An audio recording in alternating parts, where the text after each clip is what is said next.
नहीं हो तो तकलीफ, पैसा ज्यादा आवे तो तकलीफ कि गवर्नमेंट आ जाएगी, इनकम टैक्स आ जाएगा, चोर आ जाएगी, डकैत आ जाएंगे, और नहीं हो तो तकलीफ। और तुम नहीं उस तकलीफ में अपने सांस लेते रहते हो और बहुत सुख महसूस करते हो। बहुत वो कुत्ता जिसके गले में पट्टा बंधा होता है बहुत अपने आप को गर्व से ऊंचा उठ के चला जाता है कि इस गली के कुत्ते में कुछ नहीं है, मैं बड़ा हूं कि मेरे गले में पट्टा है। वो भी उस अकड़ के चलता है। अब ये नहीं है कि तेरे ऊपर जंजीर बंधी हुई है, पट्टा हाथ में उस जंजीर लिए हुए तेरे साथ चल रहा है, तो मगर अकड़ के चलता है। और जो ही वो कुत्ता गली का भौंकता है वो हट उसके गले में पांव में आकर खड़ा हो जाता है। अगर पट्टा बंधे होने से ही जीवन में आनंद आता हो तब भी उसको कुत्ता ही कहते हैं, शेर नहीं कहते। शेर के गले में पट्टा नहीं होता। जो जीवन में बंधन, तुम अगर आकाश में उड़े ही नहीं तो तुम आकाश का आनंद भी नहीं ले सकते। आकाश का आनंद क्या है? एक तोते को पकड़ा बहेलिये ने, पिंजरे में डाल दिया। अब पिंजरे के तोते में बड़ा गरूर कि उसको तकलीफ नहीं है। तकलीफ है नहीं, उसे पाँव में पैंजनियां पहना दी उस मालिक ने, फिर हरी मिर्च खाने को मिलती है, कभी अनार के दाने खाने को मिलते हैं, और बिल्ली उसको झपट्टा मार नहीं सकती क्योंकि पिंजरे में बंद है, और बहुत खुश हो रहा है कि मैं पिंजरे में बंद हूं। अब उसको 6 महीने या साल भर पिंजरे में रहने दीजिए और फिर बाहर निकालिए। आप छोड़ दीजिए, वो उड़ ही नहीं सकता, क्यों? उड़ना भूल गया वो थोड़ा पंख फड़फड़ा के थोड़ा सा 1 फुट ऊपर उड़ेगा, फिर धम से जमीन पर पड़ जाएगा। और मालिक को मालूम है कि बाहर बैठा रहने, कहीं नहीं जाएगा, कहां जाएगा, ये उड़ नहीं सकता। और तुम्हारी हालत भी वैसी हो गई है, पिंजरे में बैठे हो और पिंजरे के सींग हैं, एक पत्नी है, बेटे हैं, एक घरवाली है, एक आसपास के लोग हैं, चाचा हैं, चाची हैं, चारों तरफ तीलियां बंधी हुई हैं। तुम बहुत, कभी तुम्हें अनार के दाने खाने को मिल जाते हैं, कभी हरी मिर्च खाने को मिल जाती है, और बड़े खुश हो। पैरों में पैंजनियां पहने हुए और पैंजनी बजाते रहते हो और बड़े खुश हो रहे हो। और बाहर निकलते हो और थोड़ा पंख फड़फड़ाने की कोशिश करते हो, फिर दम से बैठ जाते हो, वापस पिंजरे में घुस जाते हो। पिंजरे में बहुत सुखी, बहुत आनंद, अब यहां कोई डर नहीं है। ये सब तो सही है, मगर उस आकाश में उड़ने वाले तोते की तुलना तुम नहीं कर सकते। वो आनंद कुछ और है, जो पंख फैला करके 1 मील तक उड़ के चला जाता है। उस आनंद को तुम ले ही नहीं सकते। उस आनंद को तुमने देखा ही नहीं।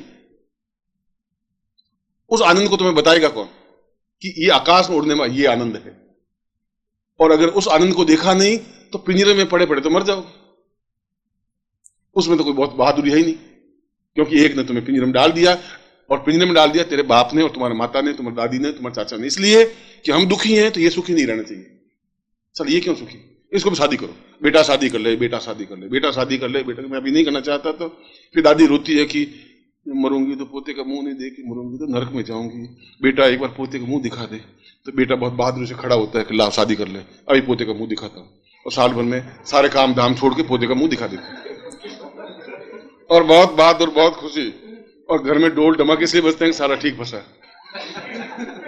हम तो फंसे हुए थे ही, अब तुम भी साला रो, जिंदगी भर रोता रहे, कमाता रहे, खिलाता रहे, पिंजरे का तोता है। तुम अब क्या, तुम अब फटफड़ा के जाएगा ही कहां? अब कहां जाएगा? अभी तक चिंता थी कि कोई भगवान, कोई गुरु मिल गया बीच में और साल उड़ा के ले गया तो क्या करेंगे। अब वो निश्चिंत है, अब तो कहीं जाता है।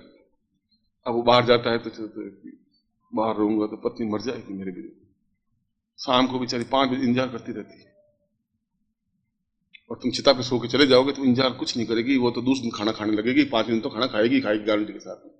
तुम्हारा ही एहसास है, इसलिए तुमने उस आनंद को देखा नहीं। शंकराचार्य कह रहे हैं कि आनंद को नहीं देखा, उस आकाश में उड़ने के आनंद को नहीं देखा, तो फिर जीवन का वो पिंजरे में पड़े रहने का आनंद नहीं है। उसको कौन समझाएगा कि तुम्हारे जो पंख मर गए हैं उन पंखों में ताकत तुम्हें कौन देगा?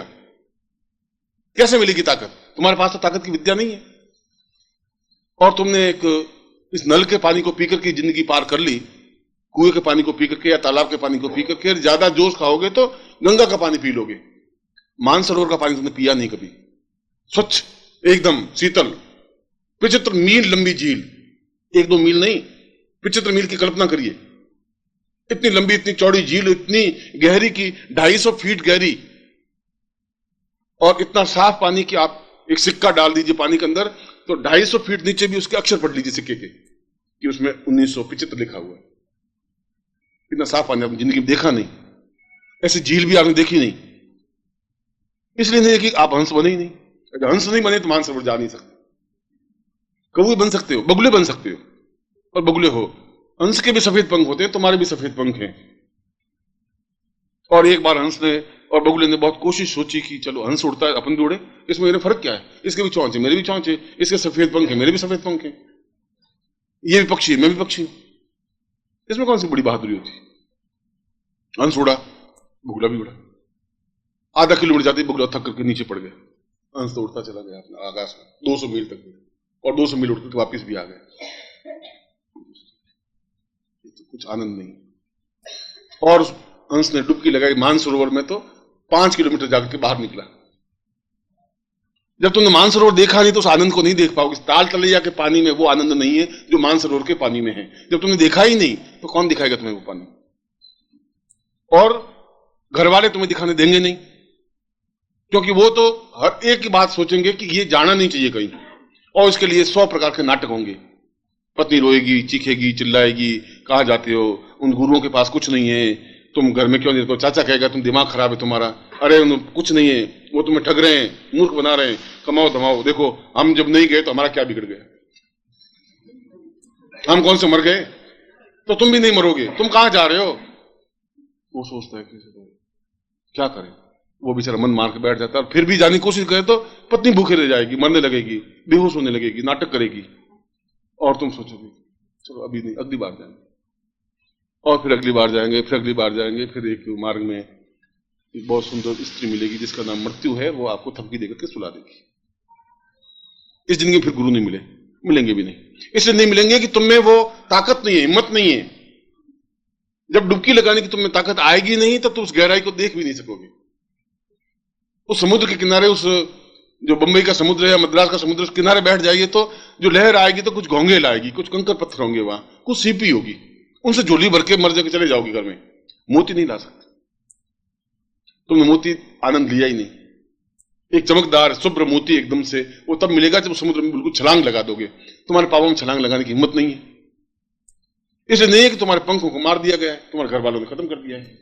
और कभी मैं उत्तेजित करता भी हूं, अरे तुम चिंता मत करो, क्या हंस बनो तुम, थोड़ा सा जिंदगी में देख तो लो, पहले हंस भी बन, तोते बन के देख लियो, अब हंस बन के देखो, और फिर दोनों में से जो अच्छा लगे वो मानिए। मैं तुम्हें ये कहता हूं, मैं उड़ने की कोशिश करते हो, 2-3 फटफट करते हो, फिर जमीन पर टिक जाते हो। और मैं कहता क्या हुआ, गुरुजी क्या है कि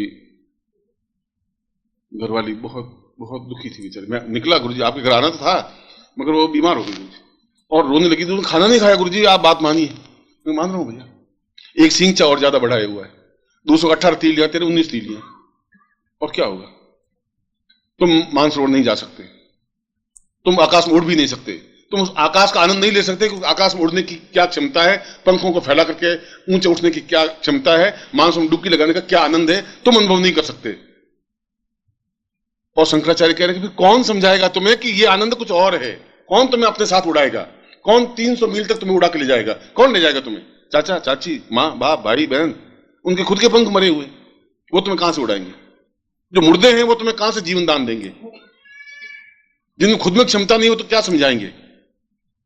और मैं ऐसा नहीं कह रहा हूं तुम पत्नी को छोड़ दो, मैं ऐसा भी नहीं कह रहा हूं तुम चाचा जी को छोड़ दो, तुम ऐसा भी नहीं कह रहा हूं माँ बाप को छोड़ दो। मैं कह रहा हूं कि उसके बीच रह करके भी अपने पंखों को फैला करके आकाश में उड़ने की कला सीखिए, उनके बीच रह करके।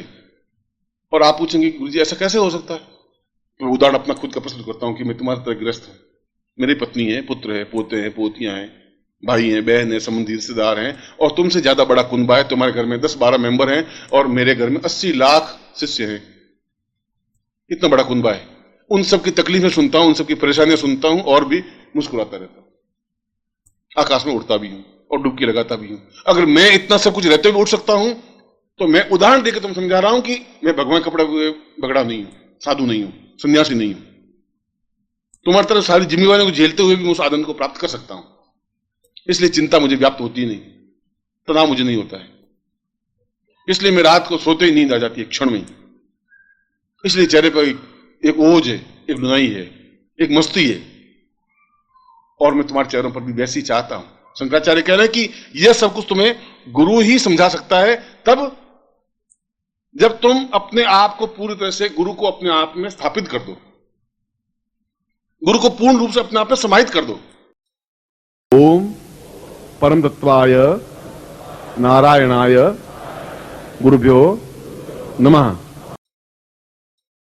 ओम ह्रीं मम प्राण देह रोम प्रतिरोम चैतन्य जाग्रय ह्रीं ओम नमः। ओम भूर्भुवः स्वः तत्सवितुर्वरेण्यं भर्गो देवस्य धीमहि धियो यो नः प्रचोदयात्।